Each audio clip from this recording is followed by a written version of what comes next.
கதை அப்படின்னு ஒரு கவிஞன் ஒருத்தன் எழுதுறான். ஒரு கற்பனை கதை தான். ஒரு மந்திரவாதி வந்து ஒரு தொடப்பம் ஒன்று கொடுத்துட்டு, இந்த தொடப்பத்தை அப்படி கையை காமிச்சு ஒரு மந்திரம் சொல்லி காமிச்சேன்னா குளத்தில் உள்ள தண்ணியெல்லாம் இந்த பக்கெட்டுக்கு வந்துடும், நான் வர்ற வரைக்கும் குளிக்கிறதுக்கு கொஞ்சம் தண்ணி எடுத்து வைன்னு அந்த தொடப்பத்தை கொடுத்துட்டு போறார். நல்லா புரிஞ்சுக்கோங்க, ஒரு மந்திரவாதி ஒரு தொடப்பத்தை கொடுத்து இப்படி நீ கையை காமிச்சேன்னா ஆற்றுல இருந்து தண்ணி வந்து பக்கெட்டுக்கு வந்துடும், நான் வர்ற வரைக்கும் குளிச்சுட்டு இருக்க வரைக்கும் இந்த மந்திரத்தை பயன்படுத்துன்னு ஒரு மனுஷனை கொடுத்துட்டு போயிறார். இவன் மனுஷன் எப்படிங்கிறான், தண்ணி வந்து விழுது. அப்புறம் திரும்ப எப்படிங்கிறான், தண்ணி வந்து விழுது. இவனுக்கு ரொம்ப உற்சாகமாயிருச்சு. இவன் மந்திரவாதி சொல்லி கொடுத்த ஒரு இதை வச்சுட்டு ஊற்றி ஊற்றி ஊற்றி மந்திர கூடமே தண்ணிக்குள்ள நடையுது. எப்படி நிறுத்தணும்னு தெரியல. அதை தான் யுவால் நுராரி எழுதுறாரு.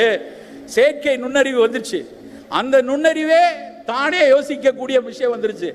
அதுவே ப்ரோக்ராம் எழுது, அதுவே வந்து பிரச்சனைகளை கூடுது.